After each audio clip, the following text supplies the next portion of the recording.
From San Diego, California, this is a One Extraordinary Marriage Show. Where being busy is overdone, romancing is fun, and scheduling sex has taken the guesswork out of wondering when you're going to get some. I'm Tony DeLorenzo, your co-host, along with my beautiful wife, Elisa. From coast to coast and around the world, thank you for joining us. It's time to talk sex, love, and commitment. Give us a call on the HUG hotline at 858-876-5663 or send us an email to hugs@oneextraordinarymarriage.com. In today's show, we talk about what happens to the two of you when you choose to do the opposite of what you feel like doing in difficult situations. Difficult situations and what you do. Oh, it's going to be a great show. And as we start this show, I want you to think about this quote from the Dalai Lama that says, in order to carry a positive action, we must develop here a positive vision. And when you're in those difficult situations, it can be hard to first come up with the positive vision so you can have the action. But we're going to be digging into that so deeply on today's show. But now we start each and every One Extraordinary Marriage show with a hug. And this week's hug is sponsored by Organifi. We love the Organifi products and can't wait to share more about them later in the show. Now, for those of you that are like, Tony and Lisa, what's this thing called a hug? Well, a hug's an opportunity for you to hear from someone else in the one family, someone whose marriage is seeing change and growth. And this week's hug comes from a Facebook message that we received. And first and foremost, I want to just say to all the new listeners who've found the show recently, welcome, welcome, welcome. We love you guys. We're excited for what's ahead for you and your marriage. And for those of you who've been sharing the show, thank you. Honestly, One Extraordinary Marriage Show wouldn't be what it is today if it wasn't for you guys. So thank you, guys. We love you. So good. And so this Facebook message said, we did it 3 times, exclamation points. So we did it is you completed a 7 days of sex challenge. So that's 7 days of sex in a row. Some of you even have done that in different little ways and forms, whatever. But we did it 3 times means 21 days. There you go. 21 times in 21 days. And she says, and we're still going strong. That in and of itself is pretty impressive for us. But the truly amazing part is that we are just under 4 weeks away from the revelation that my husband had an affair last year. We've struggled for the last several years, facing infertility, addiction with multiple relapses, which led to one brief separation and now infidelity. Throughout this ordeal of finding out he had been unfaithful, we never spent a night apart or even in separate beds.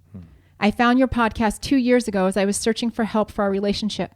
I have listened consistently and feel like I have learned so much about how to handle conflict and work towards resolution as a team instead of fighting against my husband. Before listening to your message, I felt like sex was only for the good times. I had never considered it to be a vessel for healing. While I know that it will take much more than sex to rebuild our marriage, I feel like by connecting so deeply in this way, we are both even more motivated to pursue full restoration. Wow. That's amazing. And we're going to go into this in today's show. But before we get started on the topic, doing the opposite of what you feel like doing in difficult situations, we have something super exciting to share with you guys. We are hosting the first One Conference here in San Diego on Saturday, September 8th.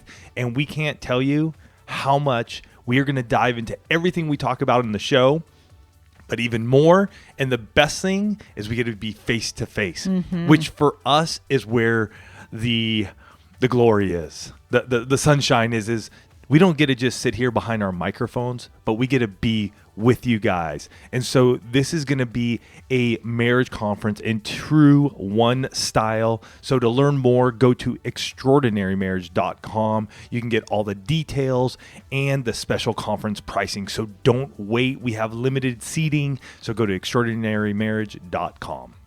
So as we're jumping into this topic of what to do in difficult situations and doing the opposite of what you feel like, a lot of people ask us, well, where do your show ideas come from?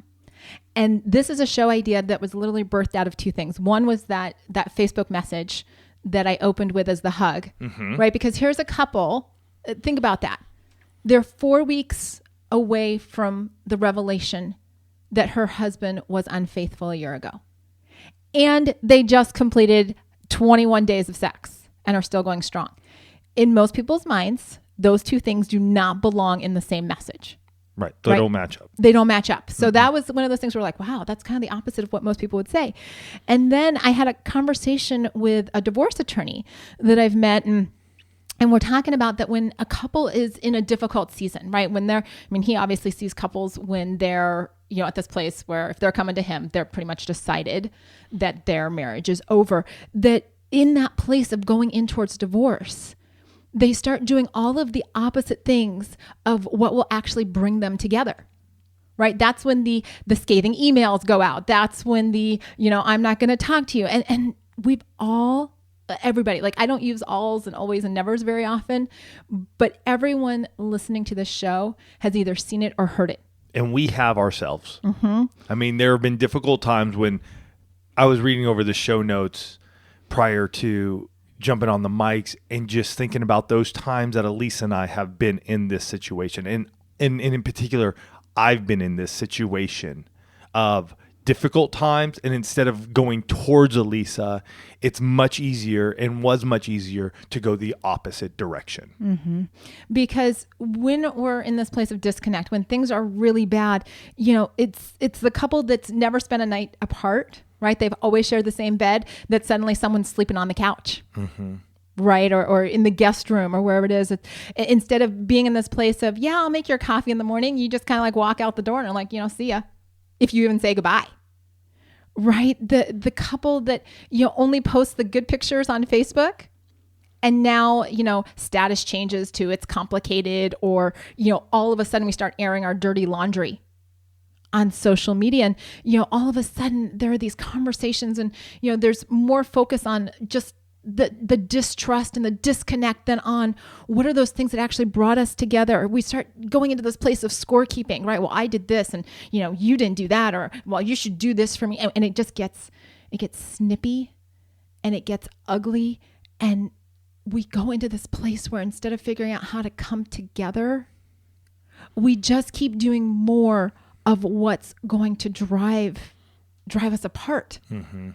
And we literally get those messages on a daily basis of the two of you pulling each other apart. And the truth is that as humans, it's in our nature to be self-preserving.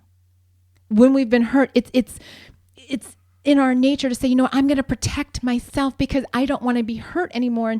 And the challenge that I find so interesting, this actually came straight out of the mouth of the divorce attorney, is that the things that we do that will help us win our divorce or get more in the divorce are the very things that drive a couple apart. Right? So when you start saying, well, I'm going to make my own financial decisions, and I'm going to engage in these relationships, and I'm going to do all of these things because now it's about me.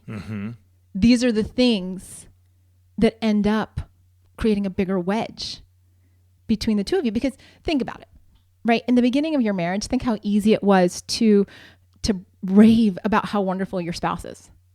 Right? I married the most beautiful woman. My husband he's amazing. He can fix that. All of these different things. We brag about the person that we marry, right? Or you make that time for each other. I mean, remember back in the day when you would like do dates? Crazy. What was that? Yeah. Right. You would actually, find those little pockets of time and get together. You would do fun activities together. You would actually seek those out instead of just sitting around and ignoring one another. You would share responsibilities within the household. Those are things that you would enjoy doing together. Maybe you'd even have fun washing the car together. Folding laundry, I don't know if folding laundry is a fun thing to do together, but you would do Some it. people like it. Yeah, I know. Or cook and clean. Right? Somebody makes dinner, somebody cleans up. You've got this shared responsibility. You made an effort to work through your challenges. Yeah. Right? You'd have those arguments. You're like, okay, how do we make up? How do we figure this out? How do we problem solve around this? You actually had sex, right? In the beginning, there was sex and a lot of it, or maybe a lot more of it than you're having now.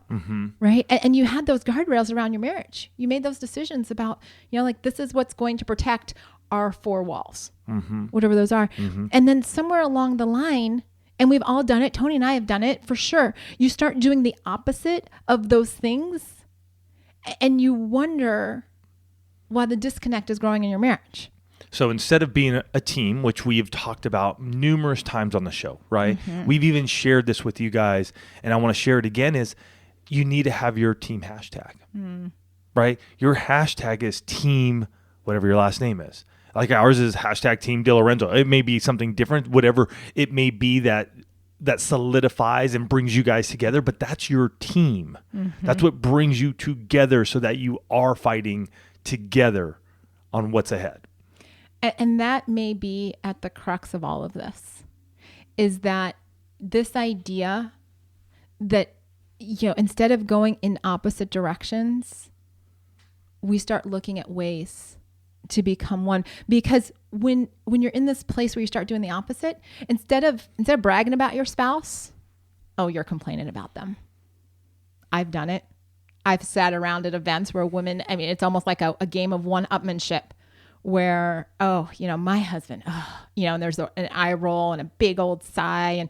And all of a sudden it's this very toxic environment where everybody's talking about how awful their husband is. And I think about it from the other side of, for me personally, is the fight or flight.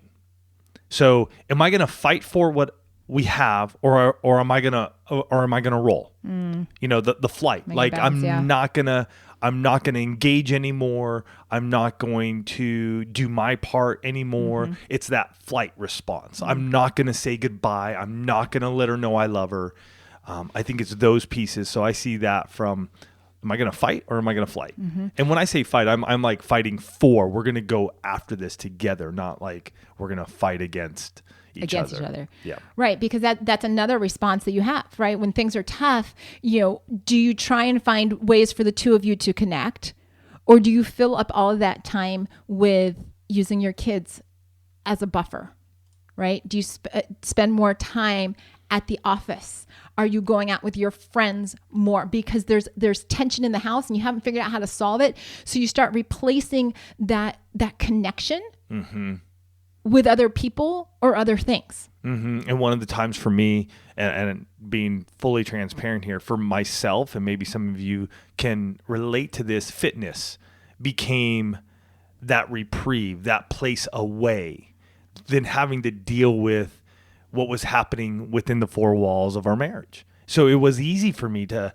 at this point in time, to get up at 4 a.m. and work out for 2 hours, or get on my bike and go for 6 hour, 7 hour, 8 hour bike rides and come home completely ravished and done, that I didn't have to, or I shouldn't say I didn't have to. I chose not to engage with Elisa in the family.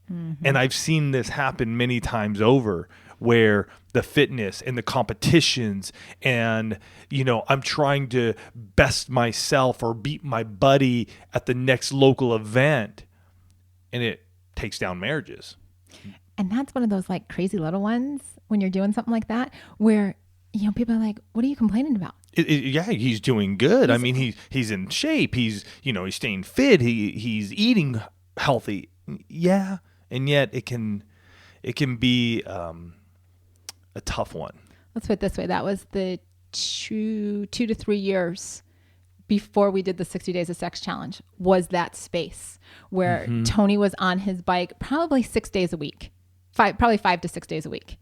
Yeah. Oh, yeah. And many of the rides on the weekends, like I was saying, would be anywhere from 4 to 8 hours. Right. And, those other opposite things that you do in the beginning, I can't tell you how many conversations that Tony and I had, especially because we were long distance the first year of our relationship. And we've had, seasons in our marriage where we've been long distance and things like that, where we spent so much time talking about dreams, talking about, seemingly nothing but everything all at the same time. Like, we built our relationship on these epic conversations. And then when things were bad between us, I'm not sure we said more than 20 words to each other in a day. Yeah. And we did a dance. We did a dance for sure.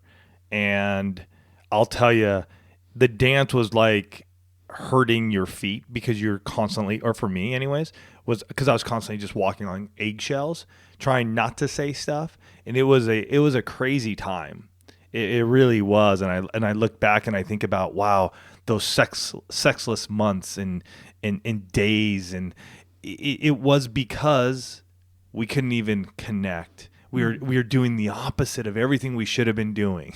Right. Instead of coming together and fighting for our marriage, we kept pulling ourselves apart, trying to, like Elisa was saying earlier, the self-preservation for the one, which was myself, instead of looking at the marriage as what we should have been preserving. Mm-hmm. And that takes some time to understand, and we're going to get into that. But it's understanding that becoming that servant lover means that you don't run away from it, but you go towards it.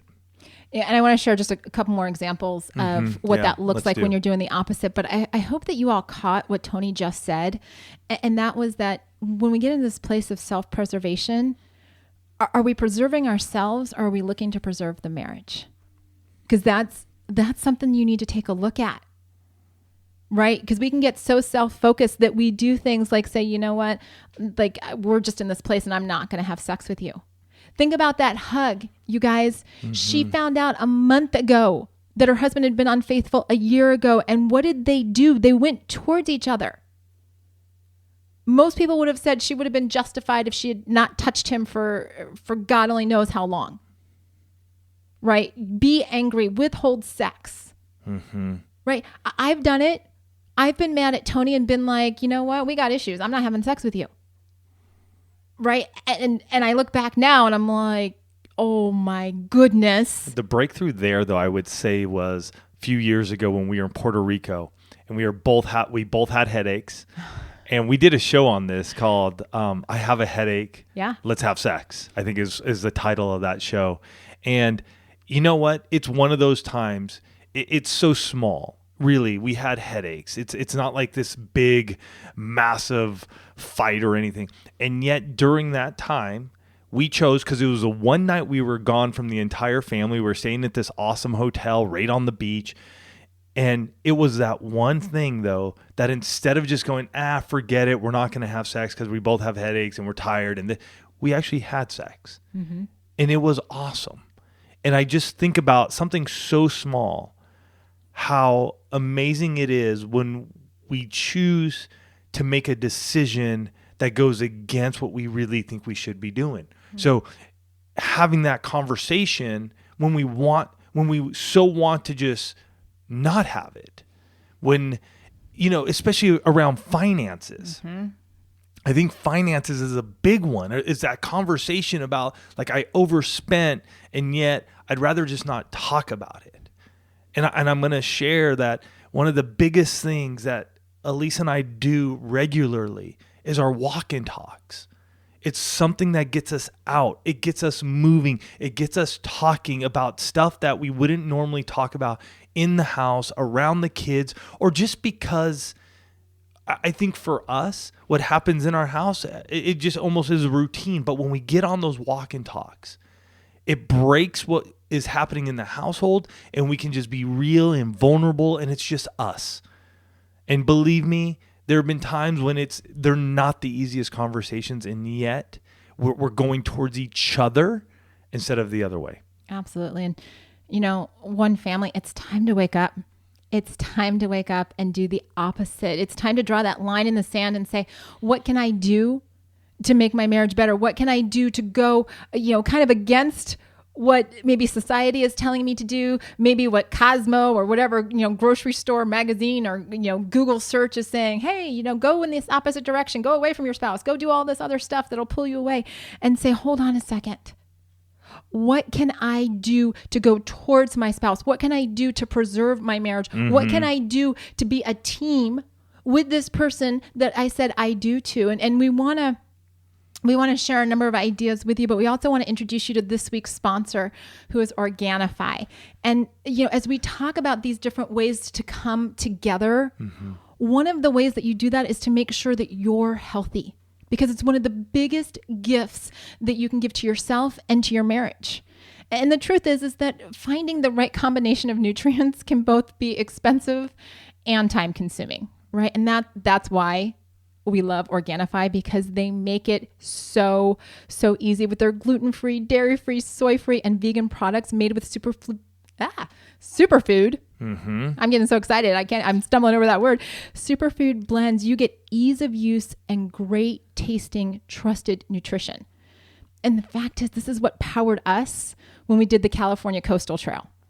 Well, when we hiked from the Oceanside Pier to Mexico, 65 The miles San Diego in 3 section. days. I mean, in all honesty, their products are kick butt. I'm telling you, drinking the green juice right now, I love it. We love the sunrise to sunset. So that's like the green juice or red juice for your midday, and then gold. Take that at night. If you need some good sleep, go for it. It's truly an awesome product. We love these guys, and just grab it and go. Just take the greens every day, man, and see how you feel.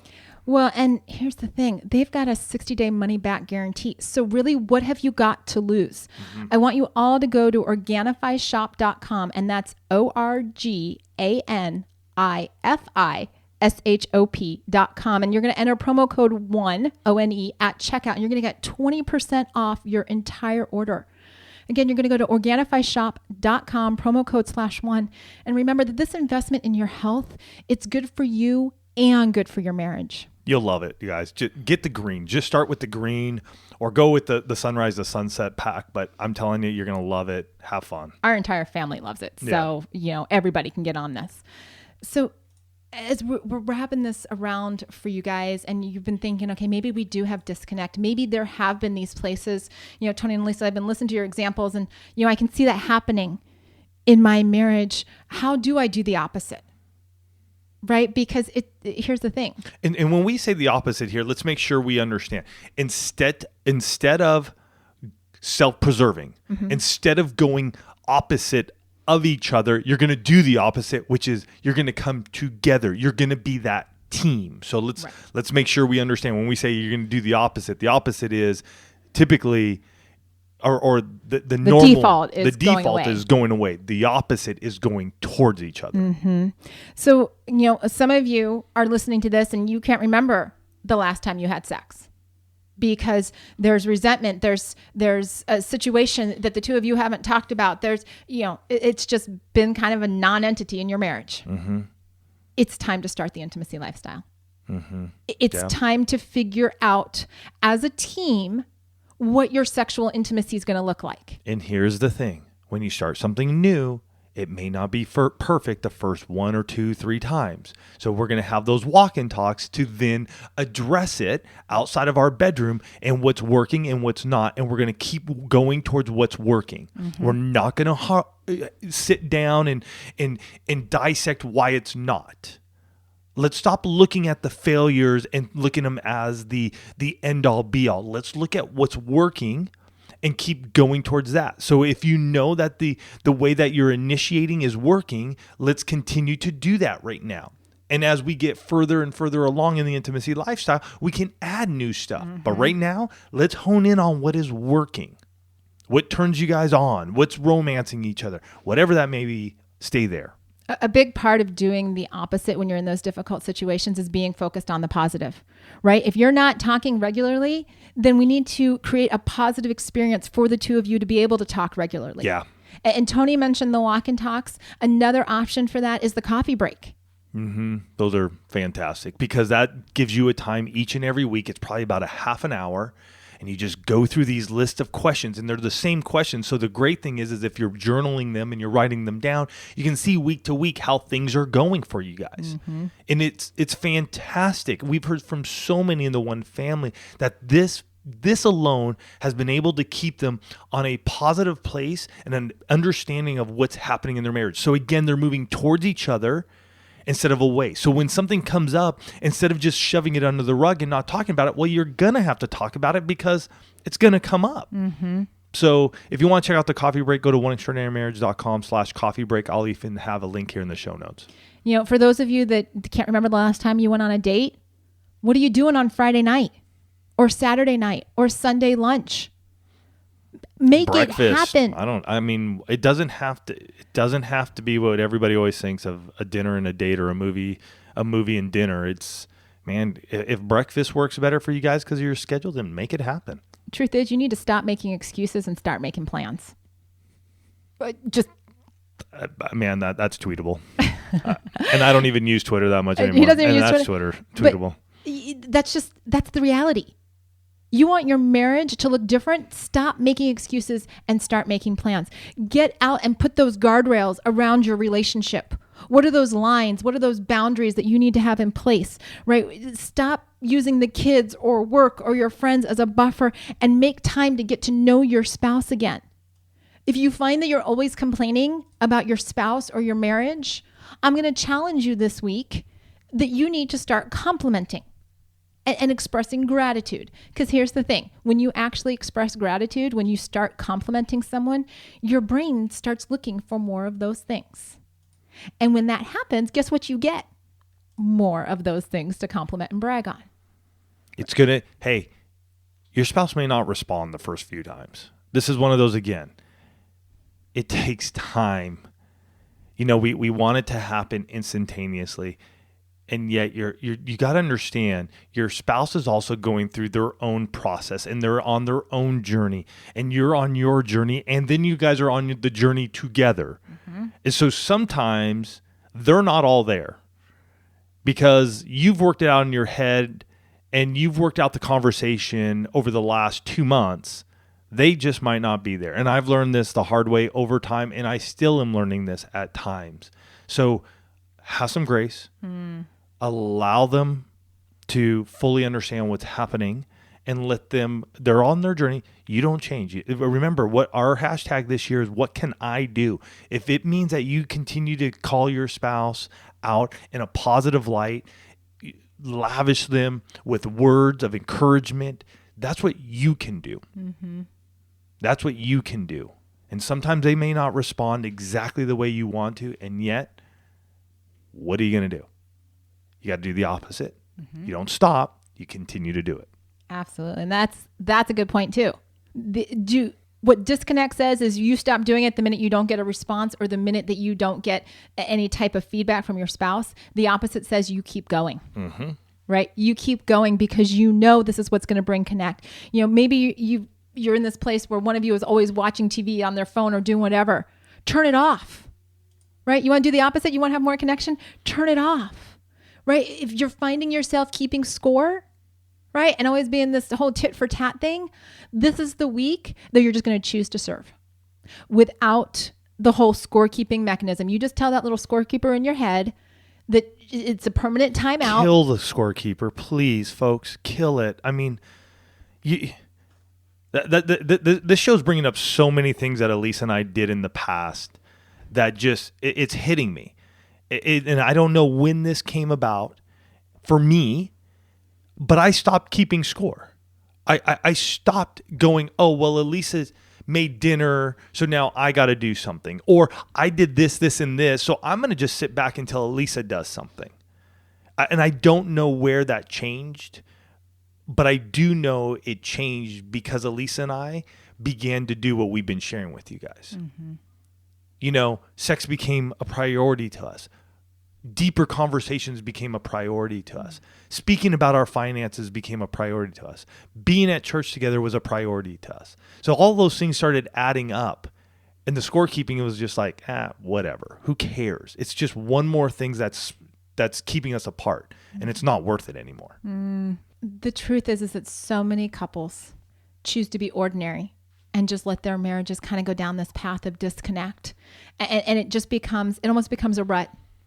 Right? Where you're just sort of going along with the path. You're like, this is the road that I'm on. And I'm going to challenge each and every one of you this week to be revolutionary, to choose to do the opposite of what society, what TV, what movies, what books are telling you to do and say, I'm going to lean in to my spouse this week. I'm going to find ways to connect. I'm going to choose to preserve this marriage because this relationship is worth fighting for. This is why I can say in the mirror, what can I do? Because this is what I'm fighting for. Yeah.